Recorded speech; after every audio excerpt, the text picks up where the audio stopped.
कदम दर कदम चलो ऐसे कि निशान बन जाए, काम करो ऐसा कि पहचान बन जाए।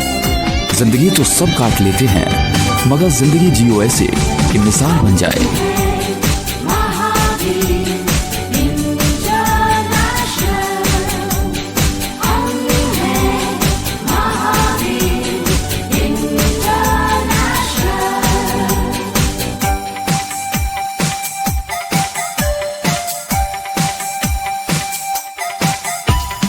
सबको प्यार सबकी सेवा, यही मंत्र है मुक्ति मेवा।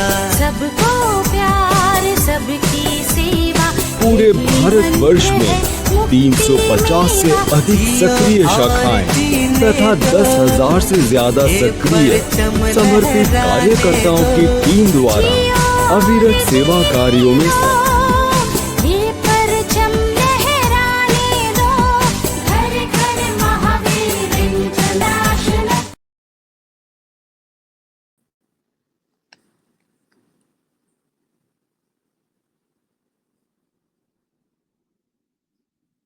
जय महावीर।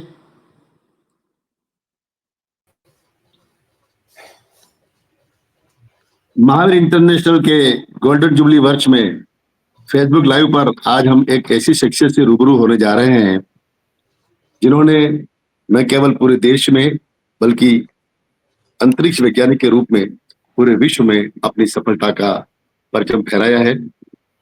ऐसी शख्सियत है हमारे सामने डॉक्टर राजमल जी कोठारी जैन साहब, जिनका जन्म 14 जनवरी 1952 मकर संक्रांति के दिन राजस्थान के सुदूरवर्ती दक्षिणी राजस्थान के डूंगरपुर जिले में सागवाड़ा नामक कस्बे में हुआ था। जन्म लेने के बाद आपने जिस तरह से विज्ञान विषय के साथ में अपना अध्ययन सागवाड़ा से प्रारंभ करके अंतरिक्ष तक पहुंचाया, भौतिकी में आपने विशेष योग्यता हासिल की और जिस तरह से आपने सफलता के सोपानों को प्राप्त किया वह हम सब के लिए अनुकरणीय है। मैं आज के हमारे इस कार्यक्रम में, फेसबुक लाइव कार्यक्रम में, जो महावीर इंटरनेशनल के गोल्डन जुबली वर्ष के आयोजन के तहत हो रहा है और उसमें स्वागत कर रहा हूँ डॉक्टर राजमल जी कोठारी साहब। स्वागत है डॉक्टर साहब आपका, बहुत बहुत धन्यवाद। बहुत बहुत धन्यवाद और जय महावीर। जय महावीर साहब, जय महावीर। इंटरनेशनल के इस कार्यक्रम में मैं स्वयं आपका अभिनंदन करता हूं। Thank you sir. मैं ये भी कहना चाहता हूं कि आज से लगभग 40-45 वर्ष पहले जब मैं उदयपुर में था तो वहां पर महावीर इंटरनेशनल का सदस्य हुआ करता था। वहां पर भी ये कार्यक्रम कई अलग अलग तरह की विधाओं के चलते थे। बहुत सुंदर। उन दिनों में वहां पर एक आई स्पेशलिस्ट जयपुर के डॉक्टर MR जैन थे, वो अध्यक्ष थे और वो चलाते थे। और उनके मार्गदर्शन में बहुत सारे अलग अलग तरह के कार्यक्रम महावीर इंटरनेशनल ऑर्गेनाइज करता था। तो मैं बहुत प्रसन्न हूं कि मैं फिर से महावीर इंटरनेशनल से आपके माध्यम से, मिस्टर अजित कोटिया, आपके माध्यम से फिर से जुड़ा हूं। तो ये धन्यवाद, बहुत बहुत धन्यवाद सर। मेरे लिए बहुत गौरवान्वित होने की बात है। डॉक्टर साहब, आपके पास कहने के लिए बहुत कुछ है, क्योंकि आपको मैंने कई बार कई सेमिनारों में, कई वेबिनारों के माध्यम से और कई जो आपकी जो कार्यशाला हुई उनके बारे में माध्यम से सुनने का सौभाग्य मुझे मिला है। मैं आपके बारे में हमारे फेसबुक के जो दर्शक हैं, फेसबुक लाइव के दर्शक हैं, उन सबको थोड़ी जानकारी दे दूं। उसके बाद अपन प्रश्नोत्तर के माध्यम से आपकी सक्सेस स्टोरी को आप पूरे देश की जनता से रूबरू करेंगे। प्रोफेसर राजमल जैन कोठारी भारत सरकार के अंतरिक्ष विभाग के भौतिक अनुसंधान प्रयोगशाला के एक अंतर्राष्ट्रीय स्तर पर प्रशंसित अंतरिक्ष वैज्ञानिक हैं, जिन्होंने भारत में सौर और ग्रहों के भौतिकी और उनसे संबंधित उपकरणों के विकास में मौलिक योगदान दिया है। डॉक्टर जैन उदयपुर सौर वेधशाला USO के संस्थापकों में से एक है। Professor Jain solar x-ray spectrometer mission के प्रोजेक्ट डायरेक्टर हैं, जो भारत का पहला अंतरिक्ष आधारित सौर खगोल विज्ञान प्रयोग है, जिसे 2003 में GSAT-2 अंतरिक्ष यान पर लॉन्च किया गया।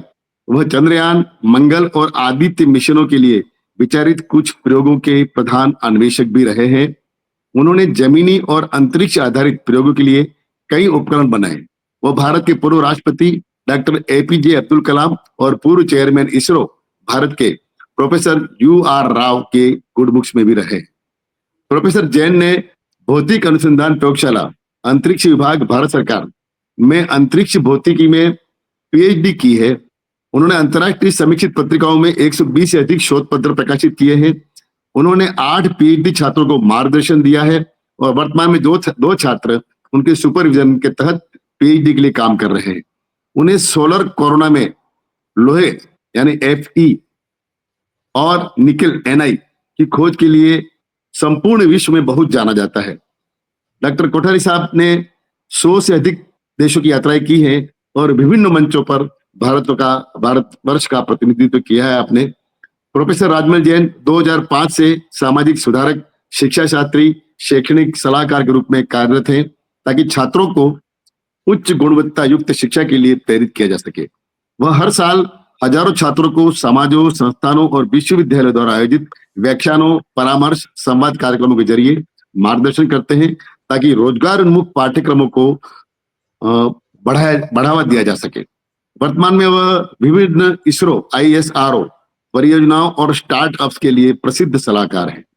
प्रोफेसर राजमल जैन 1984 में 1984 में यूएसओ में अंतर्राष्ट्रीय युवा खगोल विज्ञानी पुरस्कार प्राप्त करने वाले पहले एशियाई हैं। ये हम सबके लिए गर्व की बात है।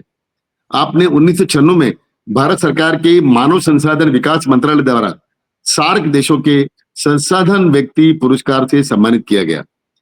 आपका पहला विदेशी दौरा 1981 में पूर्व सोवियत संघ का था, जहां वे भारत की तत्कालीन प्रधानमंत्री श्रीमती इंदिरा गांधी द्वारा प्रायोजित अंतर्राष्ट्रीय सम्मेलन में भाग लेने के लिए प्रधानमंत्री के फेलो के रूप में गए थे। प्रोफेसर जैन को 2012 में गुजरात विज्ञान अकादमी ने फेलो FGSA गुजरात सरकार के रूप में चुना था और 2013 में डॉक्टर जैन को मध्य प्रदेश सरकार से उत्कृष्ट अनुसंधान तथा उच्च तकनीकी उपकरण विकास और ग्रामीण भारत में शिक्षा सुधार के लिए लाइफ टाइम अचीवमेंट अवार्ड मिला। प्रोफेसर राजमल जैन को 2014 में royal astronomical society RAS UK से अत्यधिक प्रतिष्ठित फेलोशिप पुरस्कार से सम्मानित किया गया। वह इस प्रतिष्ठित पुरस्कार को प्राप्त करने वाले पहले भारतीय हैं।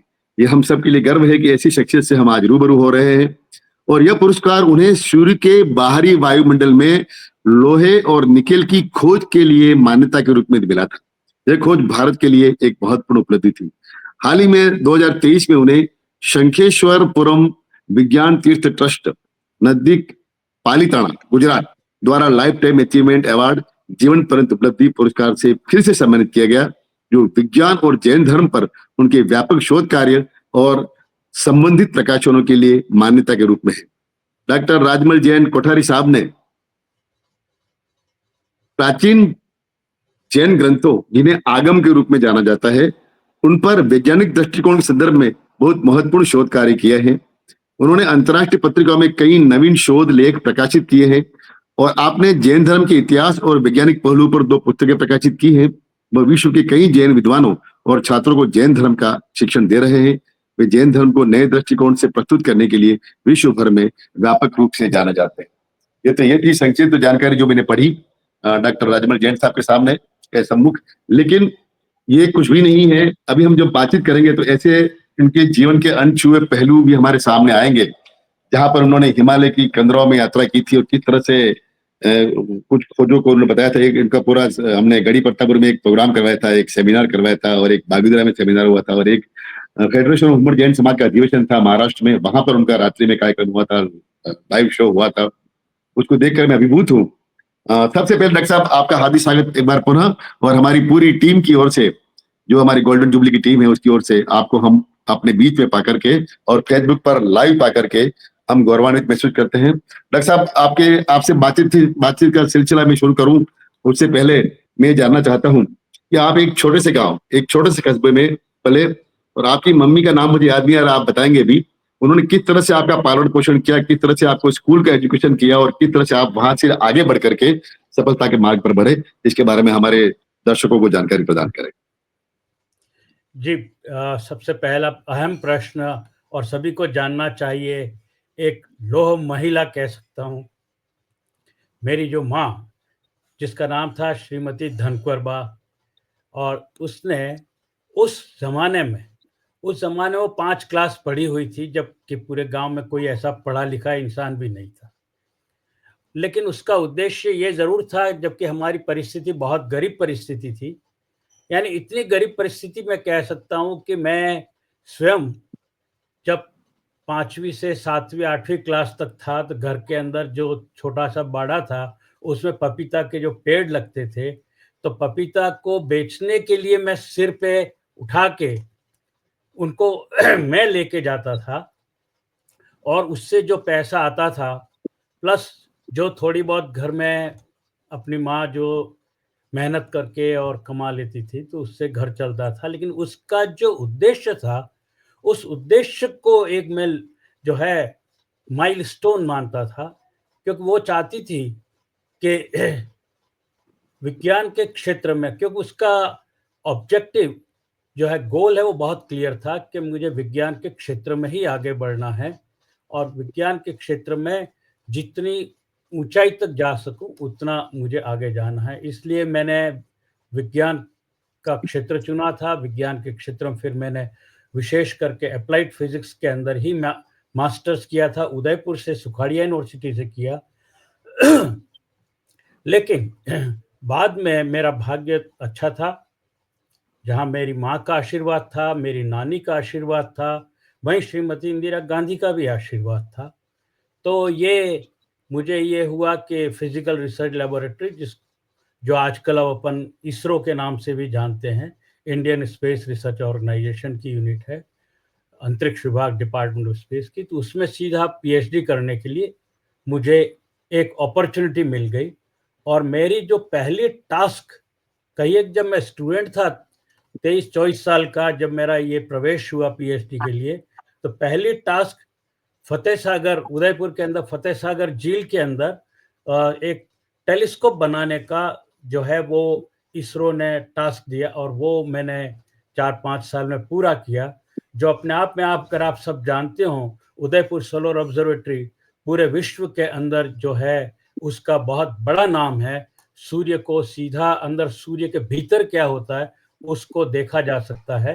तो उसी पर ही फिर मैंने पीएचडी की, और मैं प्री पीएचडी के काम के लिए फिर मैं यूएसए भी गया, और वहाँ इंस्ट्रूमेंटेशन के काम के लिए मुझे बहुत बड़ी अपॉर्चुनिटी, जिसमें अभी आपने बायोडेटा में बताया था कि I was the first Asian, मैं पूरे एशिया में पहला व्यक्ति था जिसको ये इंटरनेशनल यंग एस्ट्रोनॉमर का अवार्ड मिला था।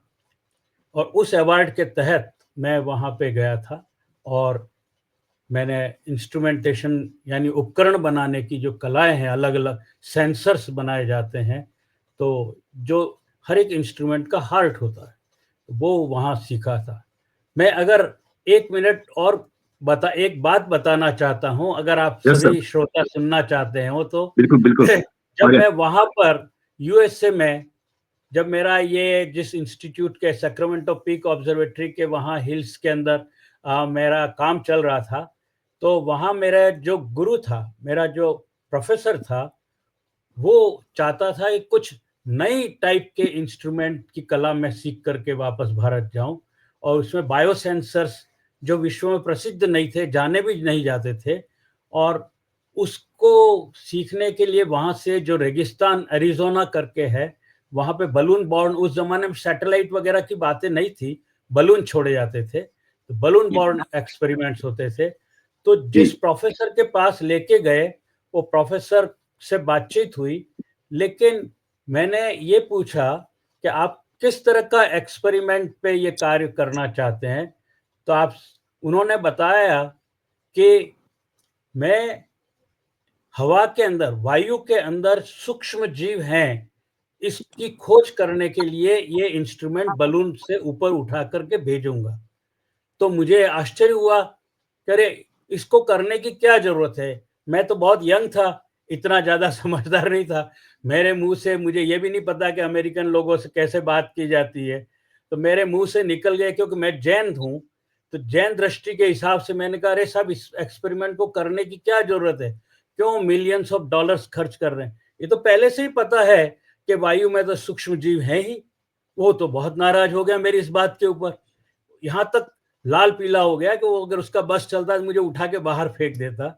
और उसने मेरे प्रोफेसर को भी डांटा, मुझे भी डांटा कि अगर ये ऐसे ही सब कहाँ लिखा हुआ है, ये किस रिसर्च पेपर में है। मैंने तो उसको अपने आगम की बात कही कि हमारे आगम के अंदर हमारे जो रिलीजन, उसने रिलीजन को मानने से मना कर दिया और बहुत नाराज हो गया। लेकिन ये जब एक्सपेरिमेंट उसका, मुझे तो उस एक्सपेरिमेंट से बाहर कर दिया। मैं फिर आकर के वापस अपना ही जो इंस्ट्रूमेंट बना रहा था सूर्य के लिए, तो उसमें लगा। लेकिन 6 महीने के बाद आप सभी को जान करके आश्चर्य होगा और प्रसन्नता भी होगी जान करके कि उसने वापस मेरे प्रोफेसर को कहा कि उस लड़के को लेके आओ। और 6 क्या महीने बात। बाद जब उसका एक्सपेरिमेंट हुआ और जब उसमें सूक्ष्म जीव माइक्रोब्स 2 माइक्रोन टू 5 माइक्रोन, यानी हमारी आंख से हम देख नहीं सकते ऐसे सूक्ष्म जीव की प्रेजेंस, उपस्थिति का उसका एक्सपेरिमेंट सफल हुआ, तब उसने कहा कि तुमने सही कहा था, लेकिन साइंस तो हमेशा वही स्वीकार करती है जब एक्सपेरिमेंटली, प्रायोगिक रूप से उसकी स्वीकार्यता होती है। लेकिन तुमने कहा था तो ये कहाँ लिखा हुआ है? तब मैंने कहा कि भाई हमारे तो ये जो है आगम ग्रंथ, उनमें लिखा हुआ है। तो अमेरिका में मुझे कहीं दिखा सकते, तो मुझे उस समय ज़्यादा तो बात याद नहीं थी, लेकिन मेरी माँ ने मुझे जो सिखाया था जैन धर्म, तो उस समय की बात थी। तो हार्वर्ड यूनिवर्सिटी के अंदर हमारा डिपार्टमेंट ऑफ जैनिज्म चलता था अमेरिका के अंदर, और वहाँ पे हम सब लोग पूरी टीम वहाँ गए। और वहाँ का जो प्रोफेसर हेड था जैनिज्म का, उसने जब कहा कि हाँ ये लड़का ठीक कहता है, जैनिज्म में तो कि पूरे ब्रह्मांड के अंदर, हवा में ही क्या, पूरे ब्रह्मांड में सूक्ष्म जीव जो है, जीव, the life is everywhere in the universe. उसने बल्कि मेरे से एक कदम आगे बढ़ करके उस बात को इंडोर्स किया।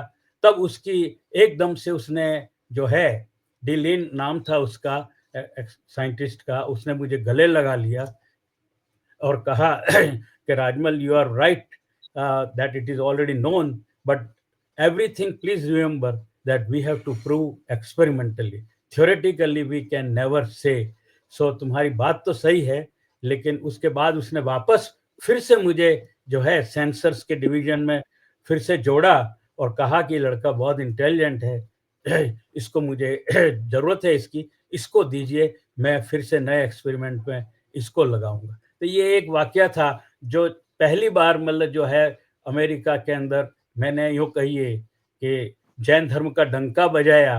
तो वो इसके माध्यम से, कि साइंस के माध्यम से जो हमारे अंदर पूरा कहते हैं ना, जैनिज्म इज द साइंस, पूरा जैन धर्म विज्ञान से ओतप्रोत है। वो धर्म नहीं है, वो तो पूरा का पूरा एक विज्ञान है। तो उसका पहला एक सैंपल, उसका साक्षात्कार उन लोगों को कराया। तो ये बात जो है मेरी लाइफ का एक ऐसा वाकया, घटना थी जो वहाँ से निष्कासित होते होते बच गया, और बल्कि मेरा नाम काफ़ी ऊपर हुआ, और वहाँ से फिर नासा के लिए रिकमेंड हो गया, और पीएचडी के बाद नासा के अंदर काम करने लगा, और वहाँ से वापस श्रीमती इंदिरा गांधी मुझे फिर से यहाँ भारत में लेकर के आई। बहुत सुंदर। डॉक्टर साहब, जैसा कि आपने एक दो बार सेमिनार में हमें एक बताया था कि आप मिशन चंद्रयान से भी जुड़े रहे हैं। आप जिस जमाने में मिशन चंद्रयान से जुड़े और मिशन चंद्रयान को लेकर के अभी जो स्थितियां हैं, उनमें क्या परिवर्तन पाते हैं, और मिशन चंद्रयान के लेकर के भारत का भविष्य क्या है? जी, बहुत अच्छा प्रश्न आपका। जी, चंद्रयान से पहले एक सूर्य का जो है वो एक्सपेरिमेंट मुझे दिया गया था उदयपुर के बाद में। जो सेकंड बड़ा जो प्रोजेक्ट है, छोटे प्रोजेक्ट की अपन बात नहीं करेंगे, जो बड़े प्रोजेक्ट हैं, तो वो सूर्य के अंदर लोहा और निकल की खोज की बात थी, जो विश्व के अंदर चुनौती थी उस समय। तो वो उसका नाम था सोलर एक्सरे स्पेक्ट्रोमीटर, उसका प्रोजेक्ट डायरेक्टर था, और वो 2003 में जीसैट मिशन के ऊपर लॉन्च हुआ था। और वो पहला ऐसा इसरो के अंदर एक मिसाइल, कह सकते हैं मिसाल, एक माइलस्टोन बना कि जो उस सैटेलाइट के ऊपर जो एक्सपेरिमेंट ये बैठाया, और वो 8 साल तक काम किया, वो शायद 10-20 साल काम करता, लेकिन चूंकि स्पेसक्राफ्ट जीसैट-2 का फ्यूल, उसका ईंधन खत्म हो गया, इसलिए उसको डीऑर्बिट करना पड़ा। बाकी उसने एक्सपेरिमेंट ने अंतिम सांस तक जो है स्पेसक्राफ्ट काम किया, और उसकी वजह से डॉक्टर अब्दुल कलाम, प्रोफेसर यू आर राव, जिनकी गुड बुक्स में था, और जो हमने लोहे की और निकल की खोज की, और ये भारत का, पूरे भारत का, मैं नहीं कहता कि मेरा या मेरे इसरो का या पीआरएल का, बल्कि पूरे भारत का एक बहुत बड़ा योगदान विश्व के अंदर साइंस के अंदर था कि सूर्य के अंदर भी लोहा और निकल हैं और इसी तरह से अन्य तत्व भी उसके अंदर हैं, इनकी खोज की थी। साथ में कई सारे विस्फोट जो सूर्य में होते हैं, जिनको हम सौर ज्वाला कहते हैं, सोलर फ्लैश एक्सप्लोजन, जो हमारे क्लाइमेट के ऊपर, या आजकल हम जो क्लाइमेट की बातें करते हैं तो उसके ऊपर जो प्रभाव डालते हैं, उसका अध्ययन किया था। तो इस अध्ययनों की वजह से ही मुझे, जो अभी आपने बायोडेटा में पढ़ रहे थे, तो बताया था कि मैं भारत का पहला व्यक्ति हूँ जिसको एफआरएस का अवार्ड मिला था, और 2014 में उस अवार्ड को लेने के लिए मैं और मेरी पत्नी दोनों, रतनमाला, हम दोनों यूके लंदन गए थे और वहाँ हमको ये इस अवार्ड से नवाजा। लेकिन सॉक्स की उस बड़ी सफलता के बाद में एक नाम सा हो गया कि भाई ये राजमल को काम मिलना देना चाहिए, क्योंकि ये इंस्ट्रूमेंट बनाने के अंदर जो है बहुत सूक्ष्मता से देखता है, इसकी डिज़ाइन बहुत अच्छी होती है और इसकी साइंस बहुत अच्छी नॉलेज है। तो मुझे चंद्रयान के अंदर फिर बाद में जो है, क्योंकि वो 2008 में जाने वाला था, तो उसके अंदर शामिल किया गया और उसके अंदर कई सारे अलग अलग जो इंस्ट्रूमेंट बने थे, तो उसके अंदर मैंने सहयोग किया। और फिर चंद्रयान 2 जो था, उसके लिए एक पूरा का पूरा इंस्ट्रूमेंट, मतलब जो है पूरा पूरा बनाने का। मैं यहाँ विशेष करके भारत की एक उल्लेखनीय जो है सफलता कहिए या उपलब्धि कहिए, उसके बारे में मैं, अगर युवा आपके साथ में श्रोता हैं तो मैं उनको भी कहना चाहूँगा कि जो चंद्रयान से पहले या हमारे सॉक्स एक्सपेरिमेंट से पहले भारत की जो स्थिति थी, हम पीएसएलवी जो रॉकेट था उससे सैटेलाइट को हम लोग जो है लॉन्च करते थे, यानी उड़ाते थे, भेजते थे। और कोई भी देश पूरे विश्व में, चाहे अमेरिका की हो या यूरोप का हो या फ्रांस के हो, कोई भी हमको मदद करने को तैयार नहीं था, कोई भी मदद नहीं करता था। इसीलिए शायद इस बात को श्रीमती इंदिरा गांधी और दूसरे भी प्रधानमंत्री जानते थे कि हमको वो मदद नहीं करेंगे, क्योंकि इसके पीछे ये नहीं कि वो टेक्नोलॉजी नहीं देना चाहते, बल्कि उनके दिल में डर था कि ये लोग इतने इंटेलिजेंट हैं कि अगर आज ये सफल हो गए तो ये सबसे आगे निकल जाएंगे और हम पीछे छूट जाएंगे। लेकिन चंद्रयान 1 के टाइम पे मैं आपको ये कहना चाहता हूं कि जो लगभग 12 एक्सपेरिमेंट भेजे गए, तो ऑन द कॉन्ट्ररी हमने अपने एक्सपेरिमेंट्स 5 साथ रखे और 5 विदेशी लोग जो हैं, इंक्लूडिंग अमेरिका, फ्रांस, यूरोप के, बेल्जियम, दूसरे देशों के एक्सपेरिमेंट भी उस पे लोड करके और हमने रवाना किया। ये पहला एक कीर्तिमान था कि जिस देश को विदेशी लोग जो है सम्मान नहीं देते थे, उस देश ने, उस गरीब देश ने उन विदेशियों का सम्मान रख करके उनके एक्सपेरिमेंट जो वो नहीं लॉन्च कर पा रहे थे, हमने किया। और इसरो ने एक कीर्तिमान किया। इसरो ने तो वो भी कीर्तिमान किए कि एक साथ से एक ही रॉकेट से 104 सैटेलाइट को भी लॉन्च विश्व में करके दिखाया, और उसी एक के बाद एक जियोसिंक्रोनस जिसको कहते हैं, जिसके लिए वो बहुत अभिमान करते थे पूरी दुनिया कि ये लोग नहीं कर पाएंगे, आज न केवल पीएसएलवी बल्कि जीएसएलवी जो रॉकेट है उसकी भी लॉन्च की क्षमता हमारे पास है। और पूरे विश्व के अंदर अगर अंतरिक्ष के टेक्नोलॉजी के मामले में कहा जाए तो भारत जो है वो दूसरे और तीसरे स्थान पे अभी वहां पर खड़ा है, जो सबसे पीछे था। तो ये पूरा विश्व जो है भारत का लोहा मानता है। और मैं ये भी कहना चाहता हूं कि रिमोट सेंसिंग, जिससे हम अपनी भूमि की संपदाएं देखते हैं, उस टेक्नोलॉजी के अंदर तो भारत विश्व के अंदर नंबर 1 माना जाता है। बहुत सुंदर। डॉक्टर साहब, एक विशेष उत्सुकता है कि जैसे जिस तरह से विज्ञान के क्षेत्र में एक साइंटिस्ट के रूप में आपने प्रोग्रेस की, हमारे युवा साथी, युवा वैज्ञानिक जो अभी छोटी क्लासेस में हैं या ग्रेजुएशन पोस्ट ग्रेजुएशन कर रहे हैं, उनके लिए क्या संभावना है भविष्य के लिए वैज्ञानिक बनने के लिए? जी, बहुत बड़ा अच्छा प्रश्न है। और मैं तो आजकल लगभग 15-20 वर्षों से तो उन्हीं के लिए, बच्चों के लिए ही काम करता हूं। पहले तो वो इंजीनियरिंग में या चाहे वो बायोलॉजी की साइंस लाइफ साइंसेस के अंदर हो या फिजिक्स या केमिस्ट्री में हो। ये नहीं सोचें कि मैं किस सब्जेक्ट में हूँ, चाहे वो लाइफ साइंस में हो, केमिस्ट्री में हो, फिजिक्स में हो और इवन मैथमेटिक्स में हो और इंजीनियरिंग की कई सारी।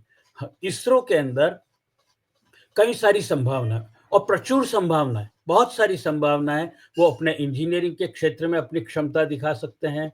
साइंस में तो बहुत बड़ी डिमांड है। अभी वर्तमान में भारत में सबसे ज्यादा डिमांड है वो साइंटिस्ट लोग की डिमांड है। तो उसके लिए आप पहले एमएससी फिजिक्स में, केमिस्ट्री में या लाइफ साइंसेस के अंदर करके पीएचडी करके और इसमें एंटर हो सकते हैं।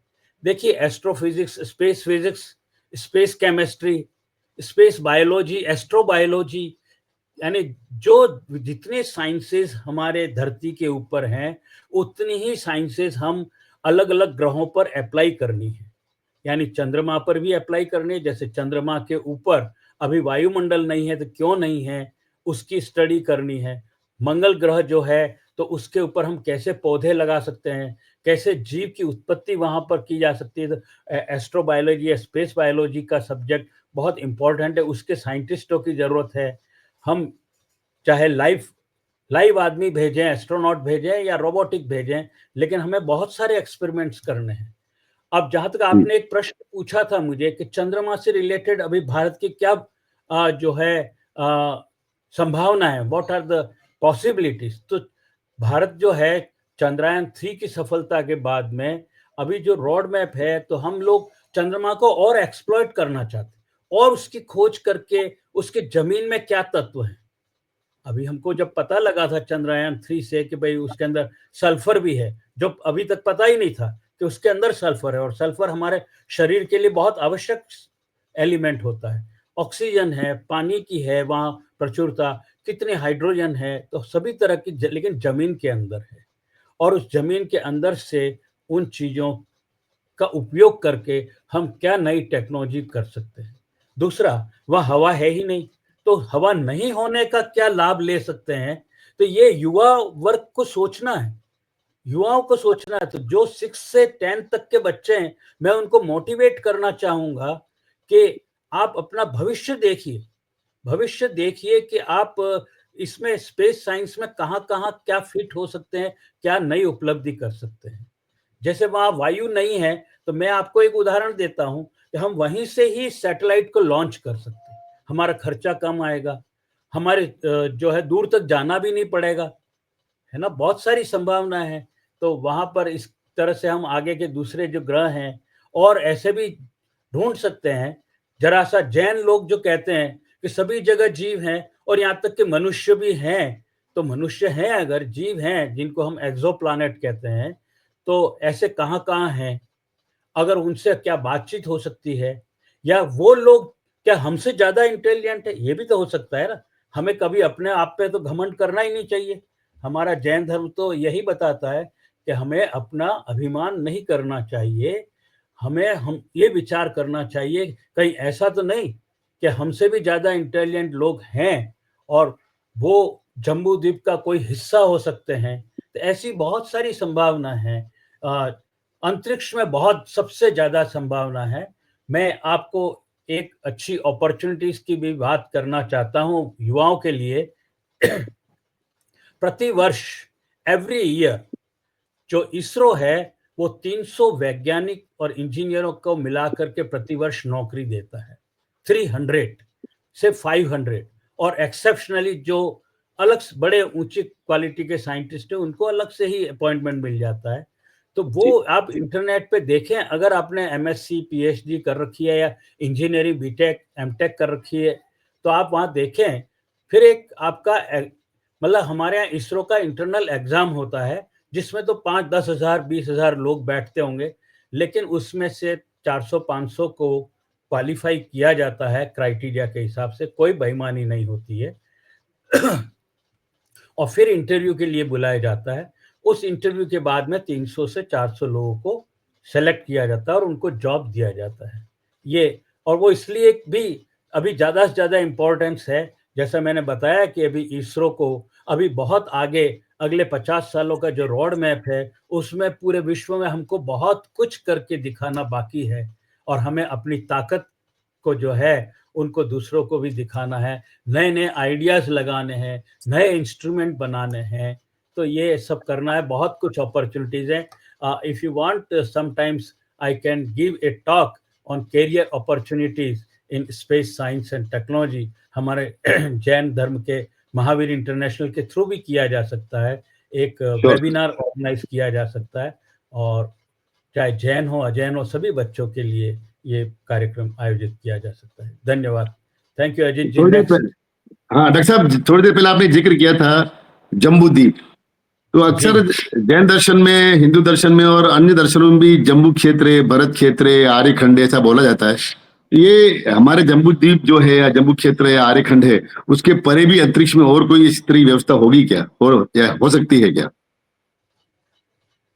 जी दोनों तरफ से अगर आप जैन धर्म की दृष्टि से देखें तो जम्बू द्वीप तो अभी एक छोटा सा द्वीप है।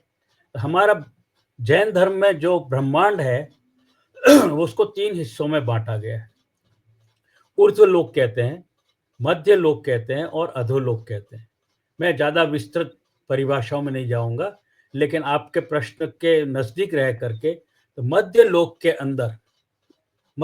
के अंदर जो है पेरिफेरियल में कई सारे जो है द्वीप यानी कंटिनेंट्स हैं, ओशियंस यानी प्लाज्मा के कहिए या हाइड्रोस्फेयर्स कहिए, जिसको हमारे यहाँ समुद्र कहा गया है, तो वो समुद्र होते हैं, लेकिन साइंस के हिसाब से कई सारे इस तरह से कंटिनेंट्स, असंख्यात कंटिनेंट्स हैं जिनको अपन बड़े द्वीप कह सकते हैं। उसमें से जम्बू द्वीप उस मध्य लोक के अंदर जम्बू द्वीप एक द्वीप है। ऐसे कई सारे द्वीप हैं जैन धर्म की परिभाषा के अनुसार। ओके, जैसे कि जम्बू द्वीप है, इसके बाद आपके पुष्कर द्वीप है ना, नंदीश्वर भी एक द्वीप है, तो कई सारी इस तरह से आते हैं और हमारे जो है वो 2.5 द्वीप के अंदर जो है मनुष्य को माना जाता है।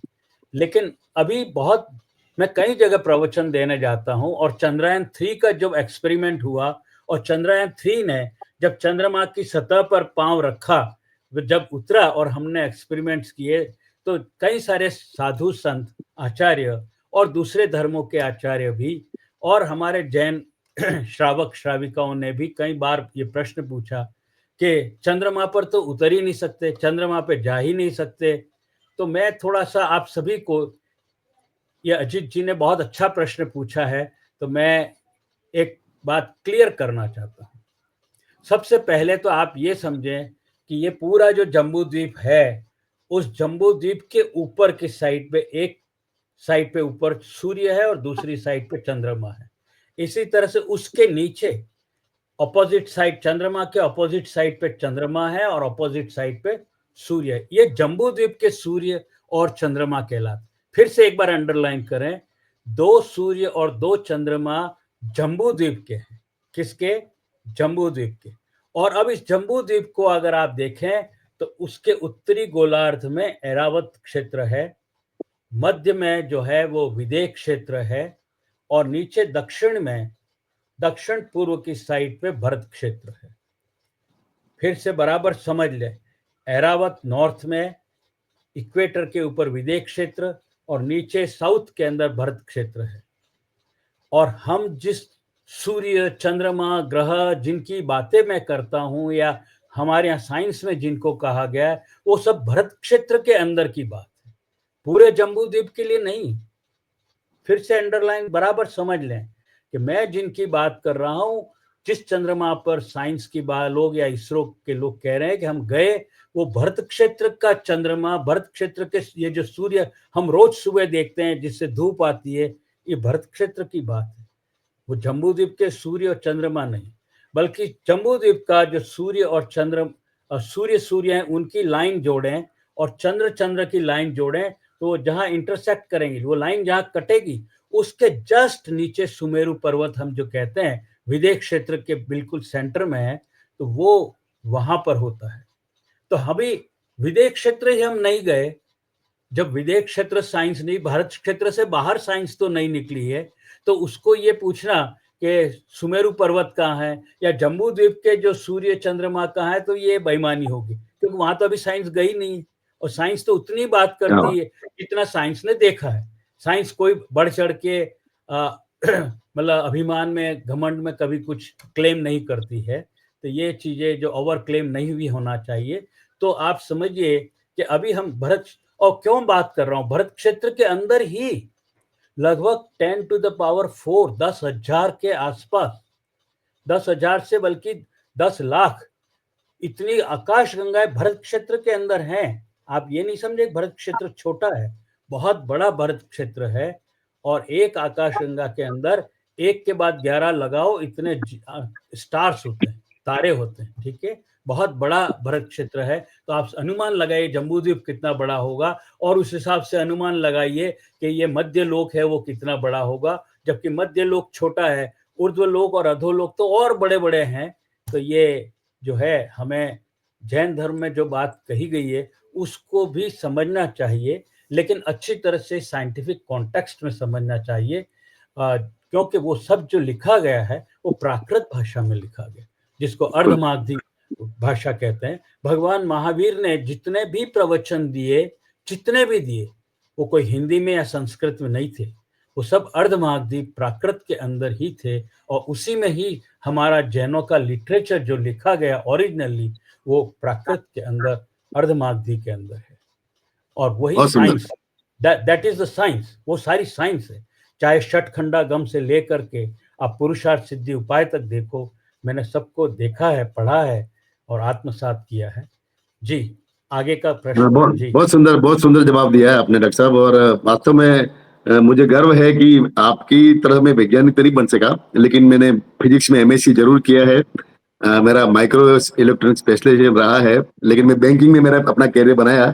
अगर मुझे आप पहले मिलते तो हो सकता है मैं विज्ञान क्षेत्र में अपने कदम बढ़ाने में सफल होता। एक बड़ा ही रोचक प्रश्न है जो हमारे कई दर्शक भी जिसका जवाब सुनना चाहते हैं, वो ये है कि अक्सर कुछ फिल्में बनती हैं, जैसे कोई मिल गया था, उसमें एक जादू वाला कैरेक्टर होता है जिसमें दूसरे ग्रह से कोई प्राणी आता है, उड़न तस्तरी की बात होती है। आए दिन अखबार में कभी उड़न तस्तरी का कोई खोल गिरा हुआ पाया जाता है, यहाँ पे गिरा, इतना गहरा खड्डा हो गया, ऐसा हुआ ऐसा हुआ। ये वास्तव में क्या है? उड़न तस्तरी जैसी बात कपोल कल्पना है या वास्तव में कुछ अस्तित्व में भी है? ये सच्ची बात भी है ये?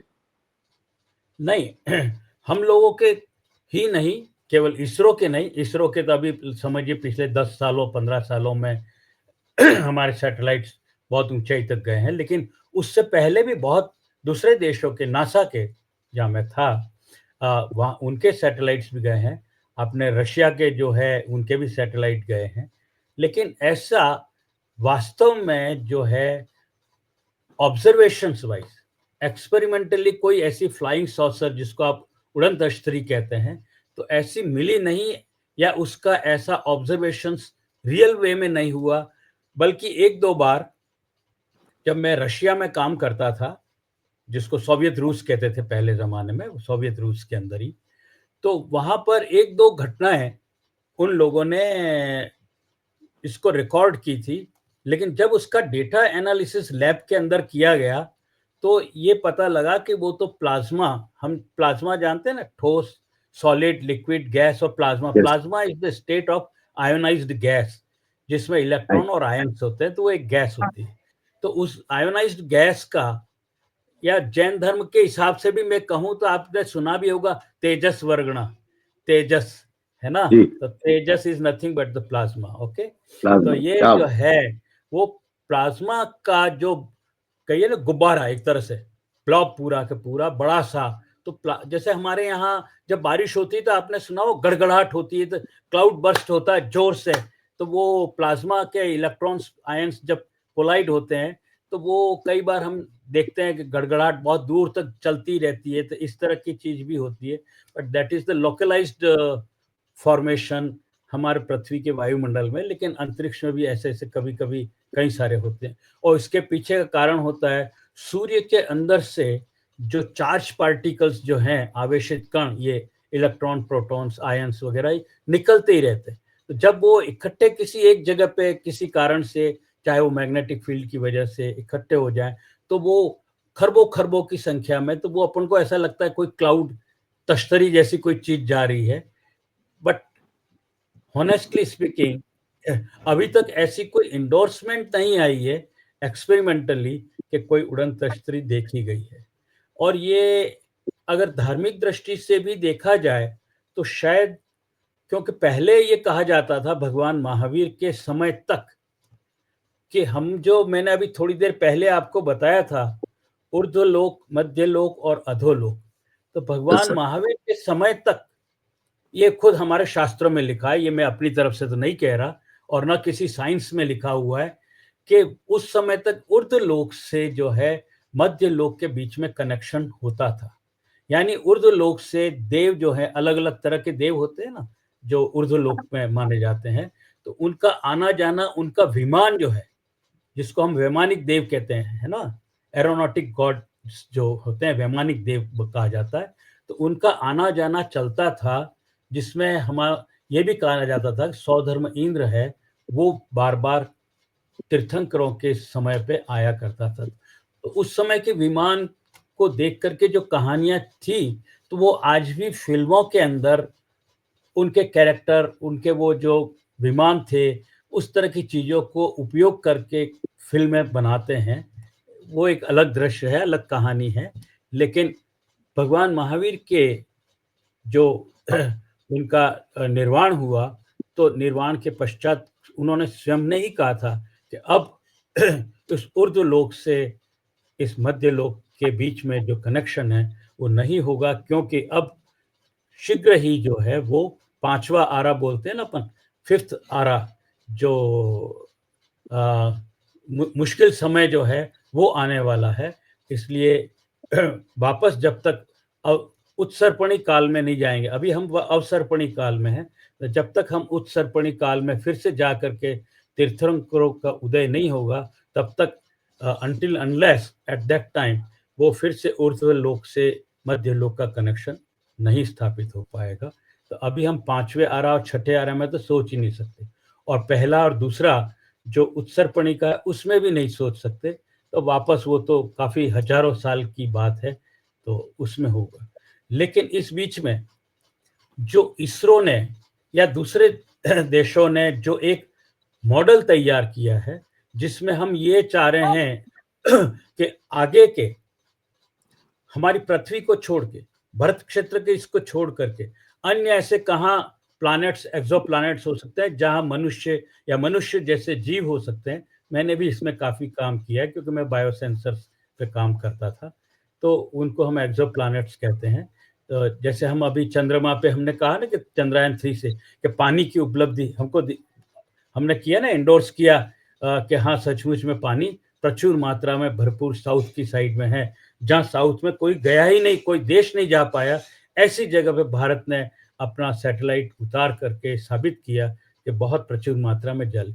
और हम ये मानते हैं, साइंस भी मानती है, जैन धर्म भी मानता है कि जहाँ अगर जल की एक बूंद भी हो गई, इसका मतलब जीव उपस्थित है, और जीव की इवोल्यूशन की, उसकी उत्पन्न होने की प्रचुर संभावनाएं होती है। तो ऐसे तो बहुत सारे जो है, तो अभी इसरो को बहुत कुछ काम करना है, और नए नए ऐसे युवा वैज्ञानिकों की भी आवश्यकता है जो बड़ा विजन सोच के आगे चले, छोटा नहीं, यहाँ पे बड़ी चीज सोचो, जो भी सोचो। मुझे डॉक्टर अब्दुल कलाम हमेशा ये कहा करते थे, राजमल थिंक बिग, बड़ी बात करो और बड़ा सोचो और बड़ा काम करके दिखाओ। जब हमने ये सूर्य में लोहे और आयरन और निकल की खोज की थी, तो वो पूरे विश्व में धमाका की बात हो गई थी। तो ये बहुत सुंदर। डॉक्टर साहब, हमें गर्व है इस बात को लेकर के कि आपने भारत की पूर्व प्रधानमंत्री, जिन्हें दुर्गा का अवतार भी कहा जाता था, इंदिरा गांधी जी के साथ में काम करने का सौभाग्य मिला है, और भारत के पूर्व राष्ट्रपति डॉक्टर APJ अब्दुल कलाम, जिनको मिसाइल मैन कहा जाता है, वो दोनों ही शख्सियत के साथ में आपने काम करने का सौभाग्य प्राप्त किया है। और हमें एक बात का गर्व है कि उस शख्सियत से हम आज रूबरू हो रहे हैं। निश्चित रूप से 74 वर्ष की आयु में आपका जो जज्बा है पीड़ित मानवता की सेवा का, आपने अपनी बात की शुरुआत महावीर इंटरनेशनल में उदयपुर में आपके शुरुआत में जो गतिविधियां रही उसको लेकर के कही।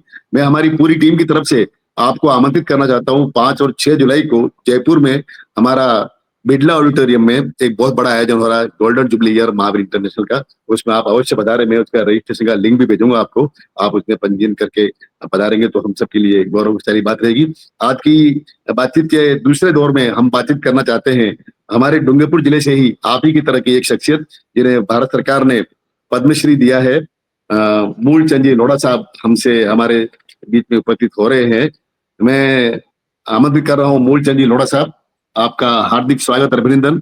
मैं हमारे फेसबुक के दर्शकों को ये बताना चाहता हूँ कि मूलचंद जी लोढ़ा साहब की उम्र 77 वर्ष की है और थोड़ा सा हमें विशेष ध्यान देना होगा इनसे बातचीत में और आपको इनकी बातचीत सुनने में कि थोड़ा सा कान से उनको कम सुनाई पड़ता है, तो कई बार वो बातों को ठीक से एक्सप्लेन नहीं कर सके। तो हमारे उनके साथी हैं मंगल लाल जी पटेल साहब, वो भी बीच बीच में हमको सहयोग करेंगे। मैं मूलचंद जी लोढ़ा साहब का जीवन परिचय दे रहा हूं हमारे फेसबुक लाइव के सभी दर्शकों को। मूलचंद जी लोढ़ा पद्मश्री पुत्र हैं श्री कनकमल जी लोढ़ा साहब के।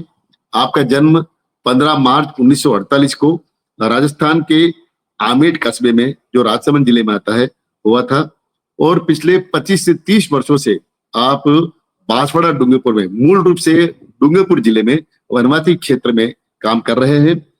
आपने आरएसएस से समाज के लिए जीना सीखा। आरएसएस मतलब राष्ट्रीय स्वयं सेवक संघ, और जिस दौर में आपने काम की शुरुआत की थी वो बड़ा ही कठिन दौर था। उस समय सेवा के कार्य में लोग आगे नहीं आते थे, लेकिन आपका जन्म हुआ उसके बाद आपकी शिक्षा, प्रारंभिक शिक्षा है वो मुंबई में हुई थी और विद्यार्थी जीवन से ही राष्ट्र सेवा, समाज सेवा और विशेषकर गरीबों की सेवा के प्रति आपका रुझान रहा और सच्ची राष्ट्र सेवा को ही आपने अपने जीवन का लक्ष्य बनाकर आजीवन अविवाहित रहकर देश व समाज की सेवा करने की भीष्म प्रतिज्ञा कर राष्ट्रीय स्वयंसेवक संघ के प्रचारक बन गए। प्रचारक बनने के बाद संघ की योजनानुसार संघ के कार्य के लिए राजस्थान प्रदेश के विभिन्न क्षेत्रों में तहसील व जिला प्रचारक होते हुए संघ कार्यों के विस्तार में लगे रहे। साथ ही सेवा कार्यों के प्रेरणा केंद्र बनकर स्वयंसेवकों को प्रेरित करने हेतु भी काम करते रहे। प्रचारक जीवन में मूलचंद जी लोढ़ा की प्रमुख कर्मस्थली डूंगरपुर जिला प्रचारक एवं पाली जिला प्रचारक के रूप में ही।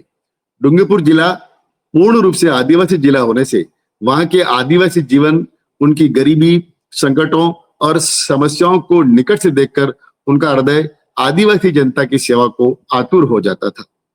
वे उनकी स्थिति को देखकर द्रवित हो जाते थे तथा कार्यकर्ताओं को इस जनजाति क्षेत्र की सेवा तथा उत्थान हेतु प्रेरित करते रहते थे। बाद में वे पाली जिला प्रचारक के रूप में आए तो संघ के कार्य के साथ साथ पाली जिले में जनजाति यानी आदिवासी क्षेत्र, गोरिया भीमणा क्षेत्र के गरीब आदिवासी गरासिया क्षेत्र में सेवा के कार्य किए। 90 के दशक में पाली जिले सहित पश्चिमी राजस्थान में जब भीषण अकाल का दौर था तो पाली जिले के आदिवासी क्षेत्र में मनुष्य एवं पशु के जीवन पर संकट आ गया था। तब आप पाली जिला प्रचारक थे। आपने तत्कालीन प्रांत प्रचारक राजस्थान कृष्णचंद्र जी भार्गव और भैया जी के आशीर्वाद एवं मार्गदर्शन में विपन्न सहायता एवं पुनर्वास समिति के माध्यम से पाली जिले में बड़े पैमाने पर पशु शिविर, चारा केंद्र एवं बाली तहसील के आदिवासी क्षेत्रों में अनाज एवं दवाएं वितरण का कार्य करवाया था। आपकी सेवा भावना को देखकर संघ ने 1990 में सेवा भारती का प्रदेश संगठन मंत्री का दायित्व आपको सौंपा। मूलचंद जी लोढ़ा ने सेवा के क्षेत्र में सेवा भारती के कार्य का संपूर्ण राजस्थान में विस्तार किया तथा प्रदेश भर में सेवा समर्पित कार्यकर्ताओं की फौज खड़ी की।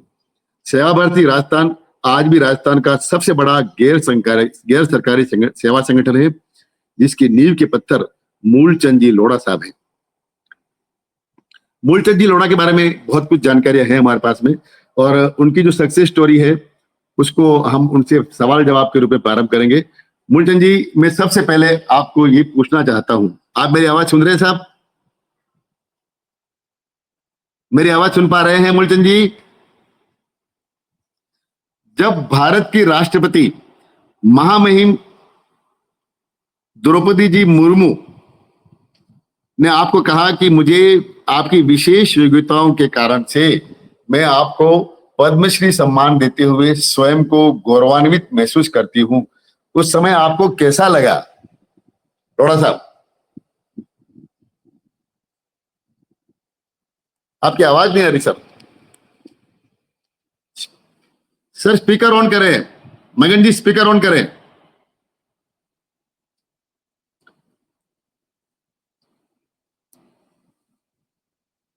मगन जी लोढ़ा साहब की आवाज नहीं आ रही है।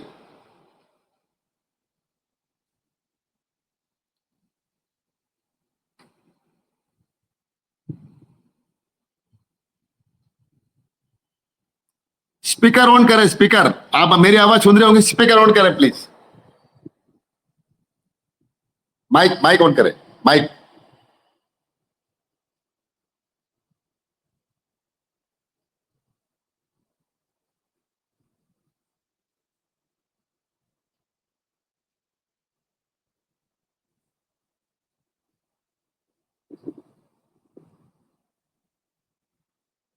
सर माइक ऑन करें, मगन जी माइक ऑन करें। माइक पे क्लिक करेंगे तो माइक ऑन हो जाएगा सर।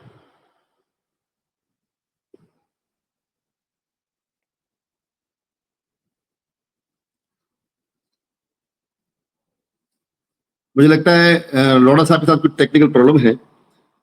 लोढ़ा साहब ने जो संदेश दिया था उनसे बातचीत के दौरान, पूर्व जब बातचीत हुई थी, उन्होंने बताया था कि वे समाज के लिए जुटे हैं और समाज से विषमता हटे, वो उनका मुख्य उद्देश्य है। पर्यावरण संरक्षण के क्षेत्र में वे समर्पित भाव से काम कर रहे हैं और उन्होंने जागरण जन सेवा मंडल वागदरी नाम का एक गांव है, वागदरी जिला डूंगरपुर राजस्थान का एक गांव है, जहां पर उनकी एक संस्था चलती है, जागरण जन सेवा मंडल। उसके माध्यम से उनकी एक वार्षिक पत्रिका प्रकाशित होती है वनवासी अंचल से, और उसके संपादक वर्णी चंद्र विचित्र स्वामी गुरुराज जी हैं और उसके प्रकाशक हैं मूलचंद जी लोढ़ा, जिनको भारत सरकार ने पद्मश्री से अलंकृत किया है। जागरण जन सेवा मंडल वागदरी डूंगरपुर एक स्वयंसेवी संस्था है, यहाँ पर 50 बेड का आचार्य महाप्रज्ञ नेत्र चिकित्सालय, 40 छात्रों का महाराणा प्रताप जनजाति छात्रावास, 300 विद्यार्थियों का गोविंद गुरु उच्च प्राथमिक विद्यालय है। परिसर में ही प्रोफेसर N.K. मेहता भोजनशाला, विश्रांति गृह छापर हाउस, स्वामी विवेकानंद ध्यान मंदिर तथा अन्य सेवा केंद्र स्थित है। जो निर्धन हैं उनके लिए सभी सुविधाएं निःशुल्क हैं तथा समर्थ लोगों के लिए लागत मूल्य पर सेवाएं उपलब्ध है। गत 24 वर्षों से वनवासी अंचल में उनकी एक पत्रिका प्रकाशित हो रही है। इसका संपादन तब से ही वर्णीचंद जी राव विचित्र स्वामी गुरुराज कर रहे हैं। इस पत्रिका का विशेषांक प्रतिवर्ष अलग अलग विषयों पर निकलता है और जागरण सेवा मंडल का मुख्य उद्देश्य शुद्ध भाव से सेवा है। हमारा जो महावीर इंटरनेशनल की जिस तरह की भावना है, उसी तरह की भावना और सेवा भावना को लेकर के हमारे मूलचंद जी लोढ़ा साहब जनजाति क्षेत्र में पीड़ित मानवता की सेवा में लगे हुए हैं। इसमें किसी का कोई लाभ या अन्य छुपा हुआ लक्ष्य नहीं होता है। शुरुआत से ही उन्होंने गैर राजनीतिक, सामाजिक, शैक्षिक व सांस्कृतिक संस्था के रूप में जागरण जन सेवा मंडल को विकसित किया। समय के साथ उक्त भाव और सुदृढ़ हुए हैं। 5 बालकों के छात्रावास से किराए की झोपड़ी में इसका प्रारंभ करके इस संस्था का वर्तमान भव्य स्वरूप सभी साथियों के ईमानदार और निस्वार्थ परिणाम श्रम का ही परिणाम है। इस संस्था की एक और खास विशेषता यह रही है कि जो भी व्यक्ति शुरू से, मध्य से या हाल ही में जुड़ा है, वह निरंतर जुड़ा रहा है। यहाँ पद नहीं, कर्तव्य भाव का महत्व है। इसलिए बिना किसी मनमुटाव, स्पर्धा के निर्मल भाव से संस्था प्रगति करती जा रही है। सहयोगकर्ता भी हमारे इसी भाव के हैं और सबका बारंबार आभार व्यक्त करते हैं मूलचंद जी लोढ़ा साहब। मगन जी उनके सहयोगी हैं। मूलचंद जी मेरी आवाज सुन पा रहे हैं और अगर आप माइक्रोफोन ऑन हो चुका है तो हम बात आपसे प्रारंभ करते हैं। डॉक्टर राजबल कोठारी साहब हमारे साथ में उपलब्ध नहीं है। जब तक कुछ टेक्निकल प्रॉब्लम जो आ रही है, वागदरी एक छोटा सा गांव है और जब मैं पहले भी बात कर रहा था तो बता रहा था कि नेटवर्क की समस्या है, वहां पर कुछ है। तो मैं एक बार पुनः आमंत्रित कर रहा हूँ डॉक्टर राजबल जी कोठारी साहब को बातचीत की प्रक्रिया को आगे बढ़ाने के लिए। कोठारी साहब, क्योंकि समय की मर्यादा है और आप अथाह ज्ञान सागर के भंडार हैं, आपके लिए अल्बर्ट आइंस्टीन की एक बात याद आती है। अल्बर्ट आइंस्टीन ने एक बार लिखा था या कहीं कहा था कि मैं ज्ञान सागर किनारे बैठा हुआ होंगे और सीपिया ही चुनता रह गया। इतना अपार क्षेत्र है विज्ञान का, और उसमें अंतरिक्ष तो अपरिमित असीमित है, और अंतरिक्ष में कोई काम करना वास्तव में बहुत बड़ा उपलब्धि होती है।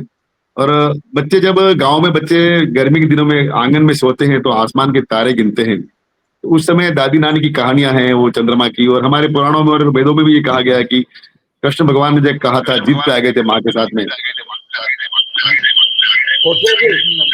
यस सर, आवाज आ रही है? लोड़ा का कनेक्शन हो गया है, जरा उनसे बात यस सर, लोड़ा साहब। हाँ बोलिए। लोड़ा साहब, मेरी आवाज सुन रहे हैं आप? आवाज आ रही है? बिल्कुल, थैंक यू सर, बहुत बहुत धन्यवाद। आपसे रूबरू होने का सौभाग्य मिला मुझे, और मुझे इस बात को लेकर गर्व है कि आप जनजातीय क्षेत्र बांसवाड़ा डूंगरपुर से पद्मश्री पाने वाले पहले महामहिम व्यक्ति हैं। मैं ये पहला सवाल आपसे ये पूछना चाहता हूँ कि जब राष्ट्रपति महोदया ने आपको पद्मश्री से अलंकृत किया, उस टाइम आपके मन में क्या भाव आ रहे थे?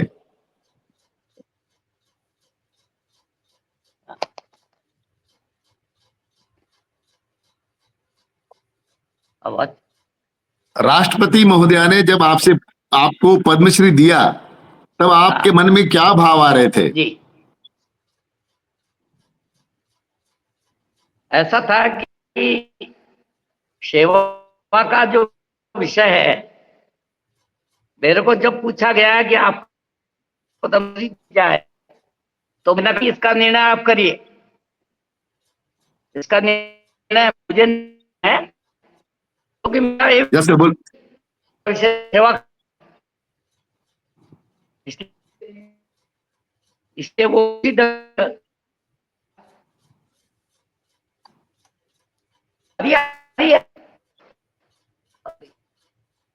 आवाज क्या? कट कट के आ रही है सर। वो शायद नेटवर्क का इश्यू है। हेलो, आप तो बोले।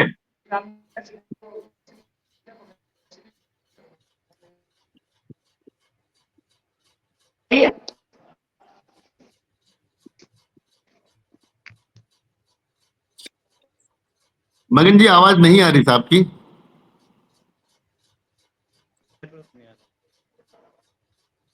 आवाज आ रही क्या? हाँ, आ रही है, बोलिए।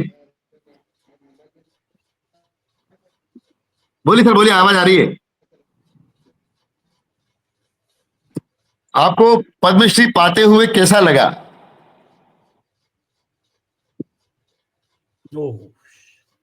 हाँ, कोटे साहब, कोई बात नहीं, अगर लिंक हो जाएगा, क्योंकि काफी डिस्टर्बेंस है। वागदरी एक इंटीरियर का गांव है, मैं गया हूँ वहां पे, और पहाड़ों के बीच में बसा हुआ गांव है, तो नेटवर्क को लेके कोई इशू जरूर है वहां पे।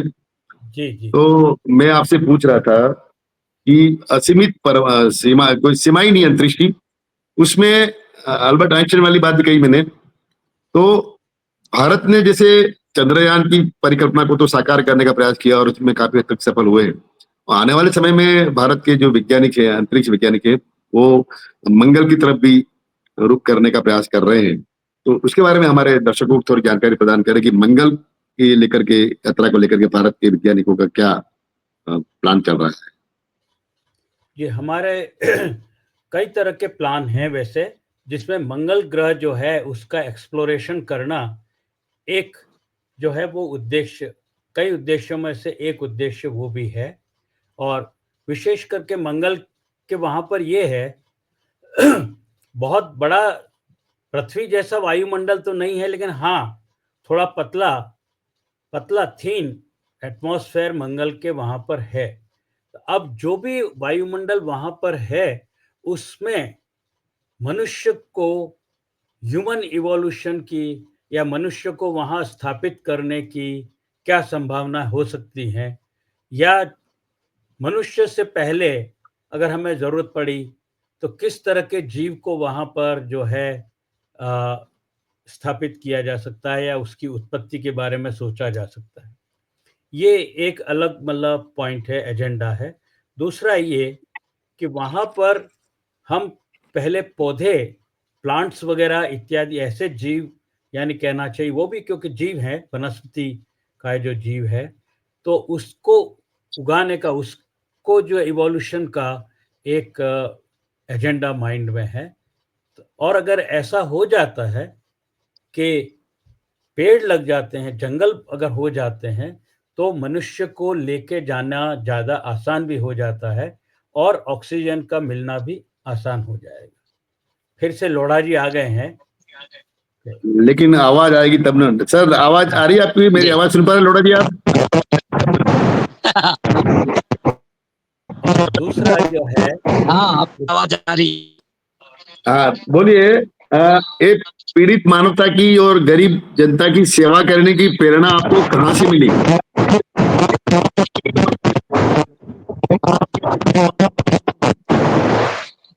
मैं बचपन में ही आरएसएस से संबंधित रहा, तो बचपन में ही मैं आरएसएस में जाता था, वहीं से प्रेरणा मिली है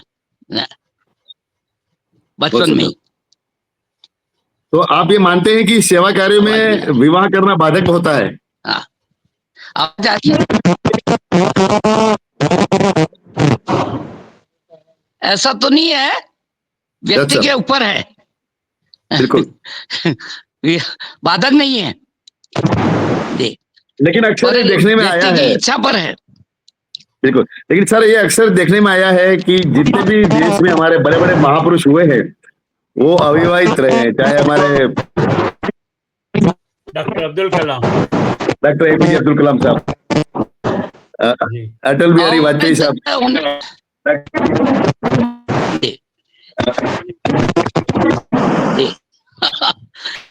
अविवाहित रहने में आदमी की जिम्मेदारियां जो है वो कम हो जाती है, पारिवारिक जिम्मेदारियां नहीं रहती है उसकी, इसलिए वो समाज पे ज्यादा ध्यान दे सकते हैं। सर आपकी चर्चा चल रही है जागरण जन सेवा मंडल वागडल, तो उसके माध्यम से आप सेवा कार्यों को किस प्रकार से संपादित करते हैं जागरण जन सेवा मंडल के माध्यम से? एक तो हम आंखों का हॉस्पिटल चलाते हैं, एक छात्रावास चलाते हैं, एक विद्यालय चलाते हैं। तो विद्यालय में तो लोग सीधे आ जाते हैं, छात्रावास में भी लोग सीधे आते हैं, पर आंखों के हॉस्पिटल में लोगों को लाना पड़ता है और निःशुल्क होने के कारण लोग आ जाते हैं यहाँ भी। बहुत सुंदर। हाँ, तो आपने अपने सेवा कार्यों को अंजाम देने के लिए वागदरी गांव को ही क्यों चुना? वागदरी एक तो सरलता से हमको मिल गया, यहाँ जमीन गवर्नमेंट से जमीन मिली हमको, क्या बात, सरलता से। और दूसरा ये है कि ये जमीन के लिए आसपास के एरिया में विवाद बहुत था, लोग खींचतान बहुत करते थे, इसलिए वागदरी ले लिया हमने। बहुत सुंदर। हमारे युवा साथियों को जैसे जिस तरह कार्य आप करते हैं उसी तरह कार्य महावीर इंटरनेशनल भी विगत 50 वर्षों से करता आ रहा है। आपके नजदीक में हमारा डूंगरपुर केंद्र है, बाफड़ा डूंगरपुर जोन अलग से चलता है, इसमें 22 केंद्र कार्य कर रहे हैं और पूरे देश में महावीर इंटरनेशनल के 350 सेंटर है और इस वर्ष हमारी स्थापना का गोल्डन जुबली वर्ष है। तो हमारे महावीर इंटरनेशनल के सभी साथियों को और हमारे युवा साथियों को आप सेवा करने के लिए क्या संदेश देना चाहते हैं? सभी लोग सेवा कार्य से जुड़े और अधिक से अधिक प्रयास करें कि भाई अधिक से अधिक वो सेवा कर सके।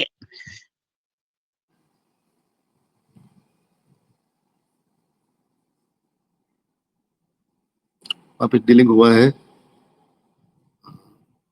डॉक्टर साहब बातचीत तो बहुत करनी है आपसे, लेकिन क्योंकि हमारा लिमिटेशन है समय से 4 मिनट और ऊपर भी हो गए और हमारा थोड़ा सा सौभाग्य कम रहा है कि हम मूलचंद जी लोढ़ा से ठीक से बात नहीं कर पा रहे हैं टेक्निकल कारण से। हमारी पूरी टीम आपके साथ में उपस्थित है और हम आप दोनों ही महान शख्सियतों को हमारा जो गोल्डन जुबली आयोजन है 5-6 जुलाई का उसमें सादर आमंत्रित कर रहे हैं। हमारी टीम के जो हेड हैं हस्तिमल जी बाटे साहब, वो अभी हम सबसे रूबरू हो रहे हैं। ओवर टू हस्तिमल जी बातिया अगर वो उपलब्ध है। और बाटे साहब। जय महावीर सभी को। जय महावीर। जय महावीर। विशेषकर से राजमल जी साहब और मूलचंद जी साहब तो हमारे साथ जुड़े हुए नहीं हैं, उनको भी मेरा बहुत बहुत प्रणाम। आप दोनों ही हमारे जैन समाज की धरोहर हैं। आज आप हमारे साथ जुड़े, हम ऋणी हैं आपके और बहुत बहुत आभारी हैं इस चीज़ के लिए। और आज आपने हमें अंतरिक्ष से जुड़ी बारीक जानकारियों से अवगत कराया। एडवांस साइंटिफिक विषय को आपने बहुत सरल भाषा में समझाया। यह विषय के प्रति आपकी गूढ़ जानकारी को परिलक्षित करता है। विज्ञान की ऊंचाइयों को तो आपने छुआ ही है। जैन फिलॉसफी का भी आपको अद्भुत ज्ञान है। विज्ञान और धर्म को कई लोग कभी न मिलने वाली समानांतर रेखाओं की दृष्टि से देखते हैं, लेकिन आपने अपने अनुभव और चिंतन की प्रगाढ़ता से दोनों को एक दूसरे को परिभाषित करने का प्रयास किया। पूरे जैन समाज ही नहीं, पूरे देश के लिए आपका व्यक्तित्व और ज्ञान एक धरोहर है जिस पर हम सभी को गर्व है। आज आप हमारे साथ जुड़े और हमें इतनी अच्छी जानकारी दी, इसके लिए मैं हस्तिमल बांटिया, गोल्डन थ्रेड की पूरी टीम ही नहीं बल्कि पूरे महावीर इंटरनेशनल परिवार की तरफ से आपका आभार प्रकट करता हूं। जय महावीर सर। आपका बहुत बहुत पद्मश्री मूलचंद जी लोढ़ा पूरे जैन समाज के लिए एक ऐसा व्यक्तित्व है जिस पर हमें गर्व है। पूरा जीवन समाज सेवा को समर्पित करने वाले श्री लोढ़ा जी की सेवा यात्रा आज उनकी उम्र के इस पड़ाव पर भी रुकी नहीं है। हमें खेद है कि टेक्निकल दिक्कतों की वजह से उनसे बातचीत हम आपको सुचारू रूप से नहीं पहुंचा पाए आप तक, तो उसके लिए हम पूरी टीम की तरफ से आपसे क्षमा प्रार्थी हैं। और आज के एपिसोड के लिए मैं सबसे पहले हमारे साथ जुड़ने के लिए हमारे दर्शकों का आभार प्रकट करना चाहूँगा। साथ ही आभार हमारे गोल्डन थ्रेड टीम के वरिष्ठ सदस्य वीर अजीत जी कोठिया का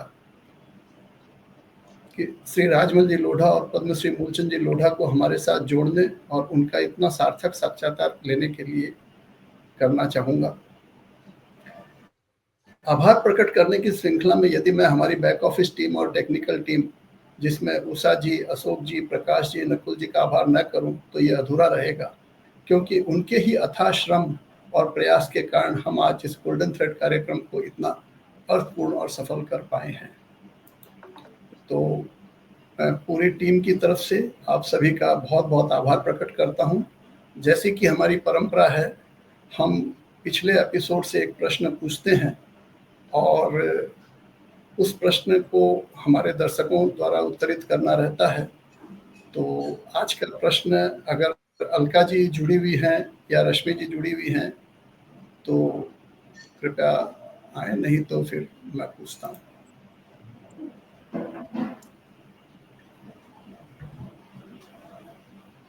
शायद वो नहीं जुड़ पाई हैं। तो कल हमारे साथ रश्मि जी सारस्वत, जो हमारी इस गोल्डन जुबली सेलिब्रेशन की कन्वीनर हैं, वो जुड़ी थी। तो उनके लिए एक प्रश्न है कि उन्होंने सबसे पहले कौन सा वीरा अधिवेशन अटेंड किया था। रश्मि जी सारस्वत ने महावीर इंटरनेशनल जुड़ने के बाद सबसे पहले कौन सा वीरा अधिवेशन किस जगह हुआ था, वो उस शहर का नाम देना है आपको कि उस वीरा अधिवेशन में वो उन्होंने अटेंड किया था। अजीत जी, शिल्पा जी, अगर आप जुड़े हुए हों तो कृपया देखिए।